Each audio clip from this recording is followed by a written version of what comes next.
Hola, bienvenidos a la quinta píldora de la biomecánica del calzado deportivo, dedicada a hablar del análisis de la pisada. Bien, la pisada la podemos estudiar tanto en estático, lo vemos al lado mediante esta huella plantar, como en dinámico. Si la estudiamos en dinámico, podemos analizar diferentes gestos, como el salto, cambio de dirección, la marcha, la carrera. Lo podemos hacer además a diferentes velocidades y es interesante hacerlo a diferentes velocidades.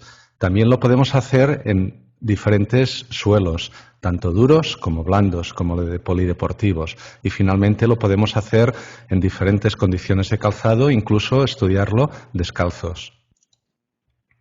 El análisis dinámico puede incluir, por un lado, las zonas de contacto inicial y final de la pisada. Por otro lado, puede incluir la pronosupinación suprastragalina. También puede incluir estudios de las presiones plantares y podrá incluir finalmente pues, ángulos de rotación externa de la huella, movimientos que hace el pie dentro del calzado, rotaciones, etc. En este vídeo lo vamos a dedicar a hablar de estos dos primeros puntos. En cuanto a la zona de contacto inicial, la grabación se hará en una toma lateral y podremos observar en esta toma lateral los rear foot strike o talonadores, los middle foot strike o corredores de planta y finalmente los forefoot strike o corredores de antepié. Si hacemos una grabación posterior, podremos ver si el contacto inicial se produce más por la parte lateral, por la parte central o por la parte medial del apoyo. En estas fotos podemos ver a la izquierda un contacto inicial grabado en una toma lateral que quizá ha sido tomada demasiado desde arriba. Si lo tomáramos un poquito más desde abajo, podríamos observar mejor la zona de contacto. Y en la imagen de la derecha vemos el contacto inicial cogido desde una altura adecuada. Sucede muchas veces que hoy en día las cámaras sencillas permiten incluso hacer alta velocidad, incluso llegando a 1000 fotogramas por segundo, pero si trabajamos a velocidades intermedias o bajas, no tendremos suficiente velocidad de obturación, ya que estas cámaras no permiten regularla. La forma indirecta de regular es escoger una mayor velocidad de fotogramas por segundo y de esta manera estamos obturando cada vez a una mayor velocidad. En estas imágenes la obturación se ha producido a una 240ª parte de segundo porque estamos grabando a 240 fotogramas por segundo en una cámara que no permite modificar la velocidad de obturación, pero indirectamente nos permite coger una cantidad u otra de fotogramas por segundo. Pues en estas cámaras, si corremos rápido como en la imagen, se ve en la diapositiva de la derecha como antes del contacto, como el pie viene a mucha velocidad y no hay suficiente velocidad de obturación de la cámara, se ve un barrido. Y cuando ya el pie se aposenta en el suelo, la imagen se verá más nítida. Lo ideal en estos casos de cámaras sencillas sería escoger una velocidad de fotogramas por segundo que nos permitiera una suficiente obturación. La velocidad de obturación ideal para marcha lenta podría estar en torno a una 250ª parte de segundo en estas tomas laterales. Para carrera podría estar en una 500ª parte de segundo y para carrera rápida estaría en torno a una milésima de segundo. Aquí vemos en una visión posterior la toma de contacto inicial y vemos que se produce por la parte póstero externa. He marcado aquí un poquito el ángulo que hay en este contacto inicial respecto al suelo. Pues bien, el ser un corredor talonador, corredor de planta o corredor de antepié depende de múltiples factores.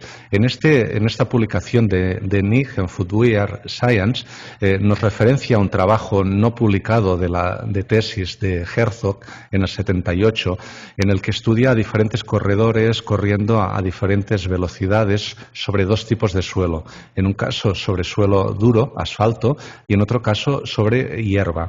Pues bien, este estudio lo que muestra es que adaptamos el tipo de pisada a la dureza del suelo, de manera que cuando corremos sobre suelo duro, corremos normalmente de antepié y cuando corremos sobre suelo blando, en este caso es hierba, pues tendemos a correr talonando. Pero otros factores, como la habilidad muscular, como el tipo de calzado, como la técnica de carrera que queramos emplear conscientemente, también modifican el que seamos talonadores, corredores de planta o corredores de antepié. Es decir, es un tema que está modulado por múltiples factores, el tipo de pisada que realizamos. En cuanto a la zona de contacto final, decir que la podríamos recoger y ver bien tanto en una toma frontal anterior como frontal posterior. Según el pie, según longitud de dedos que tengamos, pues tendemos a acabar saliendo la pisada por la zona del primer dedo o la zona del segundo dedo. También podríamos recogerla si siguiéramos el centro de presiones en un estudio mediante plantillas instrumentadas.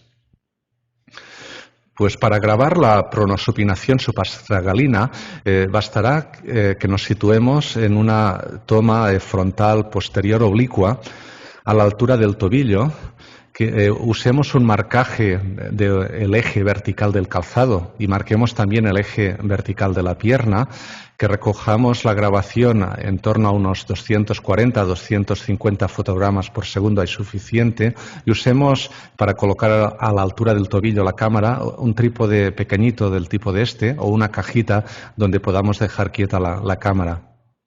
Necesitaremos marcar la pierna y el eje del calzado del deportivo, ya sea directamente con rotulador o empleando, por ejemplo, en este caso se puede ver un trozo de espadadrapo de taping o un trozo de recortes de vendaje neuromuscular.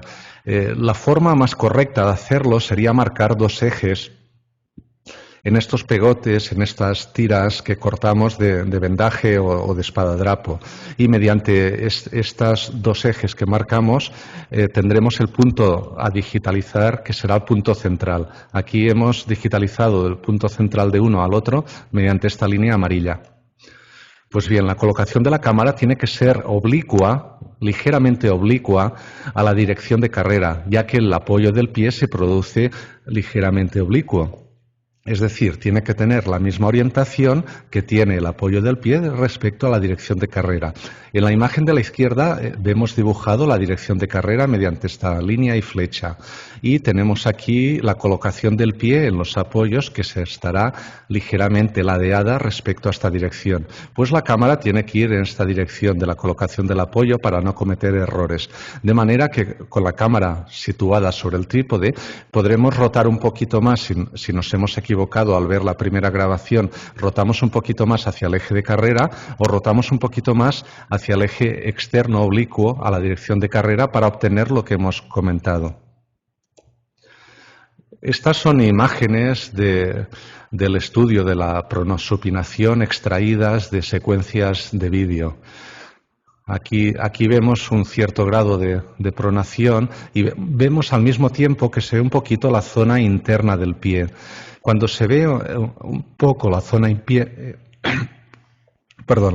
interna del pie, significa que la cámara estaba demasiado rotada oblicuamente. Deberíamos corregir girándola un poquito hacia la dirección de la carrera. Y en esta segunda imagen vemos como no se aprecia ni la zona interna ni la externa del pie. Sería la dirección correcta para poder captar la pronosupinación suprastragalina.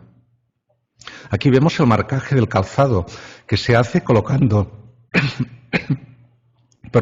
el punto superior en la zona medial superior del contrafuerte y el punto inferior en la zona medial posterior del contrafuerte, allí donde se une contrafuerte con entresuela.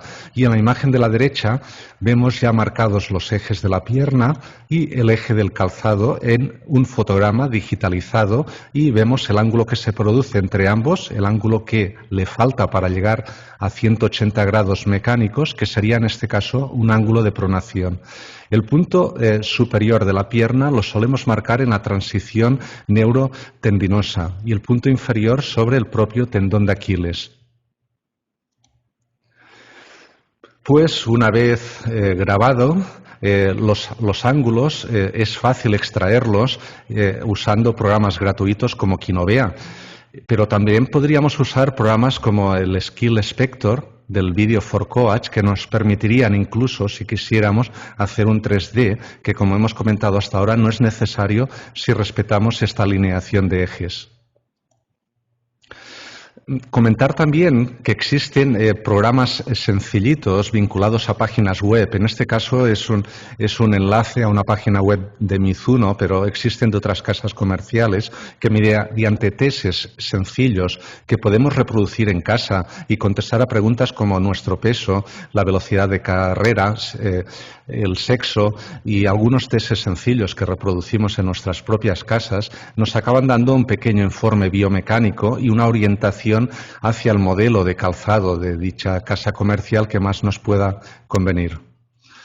Decir que hay cosas interesantes que debiéramos analizar en este tipo de análisis, como son, por ejemplo, la simetría de las pisadas, derecha e izquierda, el grado de supinación inicial y el grado de supinación final, el grado de pronación máxima durante el apoyo en el suelo, el tiempo del apoyo. También sería interesante hacer análisis cambiando las superficies y hacerlo sobre superficies blandas, sobre superficies duras y a diferentes velocidades y con diferentes calzados. Este tipo de análisis que hemos comentado, todos estos, son tanto más interesantes que simplemente sacar el grado de pronación máxima y decir si eres pronador o supinador en base a estos grados que has analizado. Cada caso habría que personalizarlo y no soy partidario de dar recetas de a partir de tal grado eres un hiperpronador. Hay que ver un poquito cómo se apoya. Dos personas obteniendo el mismo grado de pronación máxima, a una de ellas le podría recomendar o cuñas en el calzado o calzado antipronador y a la otra persona no, en función de cómo le veo corriendo. Pues hasta aquí esta píldora dedicada al análisis de la pisada. Espero que os haya gustado. Hasta luego.